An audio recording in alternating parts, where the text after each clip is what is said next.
weekend, Marvel's Avengers finally came out, so I moved my couch right in front of my TV, bought a ton of candy, and binged through the entire game with my kids. So let's talk about it.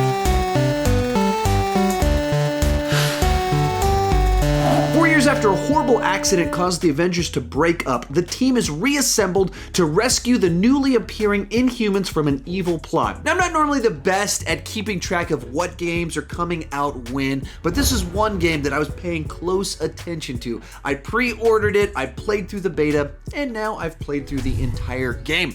With that stated, this is a review of the single player campaign. I didn't really get so much into the multiplayer. That's not really my thing as much. So this is the story mode that I am evaluating. As I mentioned before, I did play through the beta. That will probably factor into a little bit of my perspective on the game as a whole. And as I alluded to just a second ago, I'm not necessarily the biggest gamer. I'm the casual person that just enjoys video games, and I pay attention when these big releases tied to franchises come out, but I'm not a hardcore gamer by any stretch of the imagination. With all of that background information said, tell me what you thought about it down below in the comment section. Did you love it and you had an absolute blast? Did you think it was a total disappointment in a game that deserved a better treatment, or a franchise that deserved better treatment? Or are you somewhere right there in the middle? I would love to hear your take on it, and let's get started talking about the good. And right off the bat, I just think it's awesome that we have something like this. When I was growing up, all we had was the arcade game Captain America and the Avengers. The Avengers! I think it was 16-bit because it was still the era where you tracked how powerful a game was by the number of bits that it had access to. And so the simple fact that we have a current generation version of the Avengers with this type of storytelling and involved gameplay, I just love that it exists, and had a lot of fun going into this world and getting to play as these characters. In my review of beta, and even before the game was released, there was a lot of kind of chatter from people that the gameplay feels like it's very early this generation or part of the previous generation. People criticizing Captain America's look in the game, and those are valid criticisms, but if you jump to the conclusion that the game is awful or not worth playing, I just can't get there. I think with a little bit of perspective, you can go, this is very cool that we have this. There's discussion as to whether it should be better or not, but we have this, and we can play as these characters with all these advanced controls and upgrades available to us. I mean, just because Captain America looks funny in his suit, and maybe the gameplay's not cutting edge, that doesn't mean that it's not fun. And that's kind of my perspective going into this game. And once again, I'm not a hardcore gamer to even know what cutting edge gameplay would be. Along those same lines, each character plays totally differently. Their action, the way they travel, the way they interact with the world, it's different. And so this game, depending on who you're playing as and in which world, plays like we're getting an Iron Man game. It plays like we're getting a Miss Marvel game because it's so designed based around what that character is like. So Thor and Iron Man, they're flying. And that's dramatically different from the game if you're playing as Miss Marvel and Black Widow, who do a lot of swinging, versus if you're playing as Hulk or Captain America, who have to like run on walls and climb walls. But at the same time, Hulk and Captain America play dramatically differently from one another, even though they travel through the world in similar fashion. If you look at Iron Man, he has missiles, he has lasers, he has all sorts of different gadgets that he can do. And then if you play as Thor, who's also flying, he has this hammer, and the hammer is so unique in the way that it's used as a ranged weapon, and it can pin people to walls, does all these different things. And so it creates a scenario where each character changes the way you interact with any particular level. So there's 6 different ways you can play through each level and have wildly different experiences. And that's where you even kind of get a lot of the variety in the gameplay, is that it's just fun to experiment with each different character. And then adding to that, there's this huge upgrade system. So as you go through the game, you can get all these new combinations or range weapons and stuff. So like when you start with Iron Man, he's got one kind of thing that he can shoot out of his hands. Then you can add a laser and you can add missiles, and each one of those plays very differently. And that just creates a bunch of fun scenarios, and as I'll go to some criticisms when we get in maybe some level design and stuff like that, I love that the game dramatically changes based off who you are playing as. Another positive on the game is the story overall. They came up with this epic cinematic tale to tell about the Avengers. And while these aren't the versions that we've gotten to know in the MCU or even in the comics, of course, this is their own iteration of the characters, but it's true to the essentials of them. So you recognize the characters, but they're also a little bit different. And they found this story to tell where there's very clearly this rich history with each of the characters, with their relationship to one another, the dynamics with how they relate to each other, all leading to kind of the event that happens in the prologue that causes the team to break up. And as you go throughout the story, each of the characters responds to this horrific, tragic event in light of their own worldview. So conflict forms between them because they all process it in very different ways. They have the same facts, but the response to that, the reaction to it, what they value the most in those moments is different. And so you have compelling conflict between our heroes. And as we go throughout the story and new things are learned, they all interpret it in different times and in different ways as they start to work together again.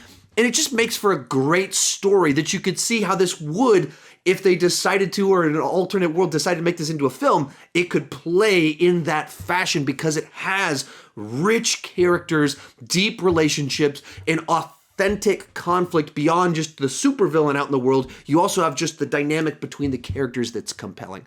Along those same lines, these are interesting versions of the characters in that they found ways to kind of make them be just different enough from what we know. We have such iconic performances from the Marvel Cinematic Universe that kind of saturated popular culture and the common zeitgeist that immediately when you first see them, it's a little bit weird because it's like, wait, that's not exactly how Tony Stark is funny. He's funny in a different way here. What's kind of going on? You have to adjust just a little bit, and then you start to fall in love with these alternative versions of the character, and you realize what they have to offer and the new potential that you have because of the story that we're seeing here in this other timeline, that you can see the characters in new scenarios, and in and of itself, that to me was rather compelling. Of course, you do have the noob of the group, Miss Marvel. Now, of course, she's been in the comics. If you're in that world, you know who she is. But when it comes to popular culture, everyone else of our lineup here has been in a whole bunch of Avengers movies that everyone has seen. So she's kind of the obvious standout as the new person in the group. And they use that to the story's advantage, use her as a kind of a point of view character that as she goes on this journey, meets the characters, we as the audience playing the game, meet all these characters all around us. And then she just shares kind of the audience's enthusiasm of becoming a superhero, whereas everyone else on the team, they're established, they're used to saving the world. She's just excited to be on this adventure, much like us as the gamers, the viewers of this story, are just enjoying the ride that we're on. So it provides a nice perspective on things. Just in general, as someone that doesn't play a ton of video games, I had a lot of fun with this one, getting to pick up Thor's hammer, throwing Captain America's shield, shooting lasers from Tony Stark's hands, swinging by Miss Marvel's arms, shooting people in the face as Black Widow, and smashing everything as the Hulk. I just enjoyed going into that world, and you get to do all the stuff that you want to do. But it's a game that does have a number of problems, so let's move on to the mixed aspects of the game. First thing that comes to mind in the mixed section is the flow of the story. Big picture, I really dug what they were going for, but when it comes to the actual way it plays out, there are a number of things that were just really odd about what they chose to do. First off, Miss Marvel is the primary character that you're following and playing as for the first half of the game. And including her, I think, is a good choice. I think it introduces someone new into the mix, gives us that perspective character. All of that is good. But when you buy an Avengers game, she's not the character that most people have in mind as the primary character that they want to play as. You have this team of superheroes that have literally starred in 4 of the most popular films of the last 10 years, and instead of putting them front and center, you kind of have this new person front and center. And I think inherently there's a bit of a frustration in that of like, right, the hook of the game is all these people over here. I get that you want to add someone new, but you got me to buy the game because I want to play as these characters and experience the escapism of going on adventures with them. So I thought that was a bit of an odd choice to put them so front and center. And then kind of adding to that, as the team reassembles, you get to play as the different Avengers, but that's the plot of the whole game, is the team getting back together. So you don't get a couple of the characters until you're about 75-80% of the way through the game. So a couple of our A-listers that everybody loves don't do much of anything for the first 75-80% of the game. And then finally, once the whole team is assembled, you kind of think, oh, now we're going to go on a bunch of missions and kind of build some stuff and figure out the mystery. No. Once the whole team is assembled, almost immediately you go into the final mission. I mean, it's like, once you got all the characters, it's just, you're right there. And it's like, wow, oh, I thought there was actually going to be like a whole section right here. And it feels like you're missing 25-30% of the game because you just jump forward so quickly immediately to that finale once you've unlocked and freed all the characters in the story. And so that was frustrating because I like the overall story. I don't mind that Miss Marvel's in the mix, and I think she works as a perspective character. But with the way they structured it, it just seems so strange that she would be emphasized so much more than all of these iconic A-list characters that got me to buy the game in the first place. Second, there's a number of ways that it sort of plays like an RPG, where this hovercraft that you're on is the town at the center of everything, and then you leave to go on these different missions. So if you come into it kind of used to playing the Batman Arkham games or Spider-Man PlayStation 4 that are open world, it can be a bit of an adjustment. Once again, that's kind of my background. I don't play all kinds of different games, and so I played this one because I like games based off comic book characters. So with that as my point of reference, there's a little bit of kind of frustrations in the flow of the game because there were so many times it just felt like I got excited about punching things in the face, and then I go back to the hovercraft, and it's like, walk around, talk to these 10 people, open up this box, and then do these 10 other things. And so it just kind of felt like it slowed the gameplay at times where I just wanted to be in the middle of this world as these characters doing stuff, not just always having a bunch of conversations. But at the same time, that's part of the reason that the story was kind of so fleshed out, that you cared about the characters. Because it's designed like this, it means that you can go to space, you can go globetrotting, and obviously it's difficult to have the same form of gameplay if you have one character, Batman, Spider-Man, versus a game like this where you have a whole ensemble. And so you gain things and you lose things because of the format of it. And finally, the game has an enormous number of things that you can upgrade or customize, which is cool because you can make the character look the way you want, adjust the way they play, upgrade all these kind of different things. But it's also just way too complicated. At a certain point in time, you just kind of like, I don't care to like study all these different things. I'm just going to push the magic button that makes it auto-select the best stuff. And there's just so many different categories that it's too many different things that don't make enough of a change. And so I think I like that there's a bunch of these things that you can upgrade, and there's other ones that just feel underdeveloped, like it was an idea that they had, but hasn't fully gone anywhere useful yet. From there, let's move on to the bad. Right off the bat, at least this initial version of the game on the PlayStation 4 was pretty glitchy for me. Number of different types of glitches here and there, whether characters getting stuck in walls, floating drones getting destroyed, and their debris is floating there right in front of me. I had 2 separate times where the blue burqa or burkini on top of Miss Marvel just disappeared. And so you could see the red jumpsuit underneath it, and her belly was just gone. And I was playing with my kids at the time that this happened, but both times it happened. And they're like, what's going on here? I was like, I guess it's just a weird glitch. And so I guess you can see how they actually program her costume for this. But like, it was literally like hollow. You could just see it like through her character because it just disappeared.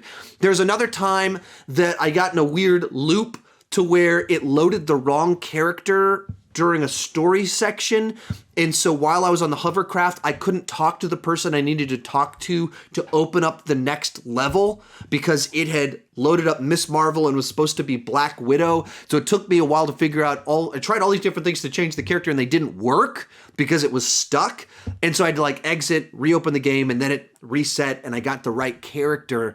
And so just a number of different things like that happened. And then finally, the frame rate dramatically dropped a few times where it just got like 4 frames per second when some of these big, gigantic battles and big environments happened. It just could not keep up with what was happening in the game, so the frame rate just dropped a lot. Next thing on the bad, the load times can be pretty obnoxious. Once again, because it kind of has that RPG fashion to where you load missions, you travel to locations, you have a couple of different base camps that you go to. Everything that you click through leads to a load time. And some of these load times, like 30 seconds. I mean, it just seems like you're sitting there forever just trying to get to the place, to talk to a person, to pick the thing up, to click the next thing that leads to the next load time. And this is, I think, where the RPG elements of it just start to feel frustrating because you just get so used to the pausing while all this stuff is loading. And then even in the games, there's parts where, you're running on a wall or something like that, and you have to figure out how to like jump across, and it takes you like 4, 5, 6 tries.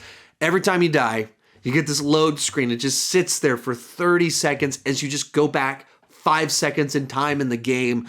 And it's frustrating. Next up, the level design and gameplay can be very uneven. Some of the levels are very involved, cutscenes in the middle of them, lots of story elements, distinct gameplay for this environment that you're in, leading up to a boss fight, and all of it having unique, distinct elements to what you're doing in that level.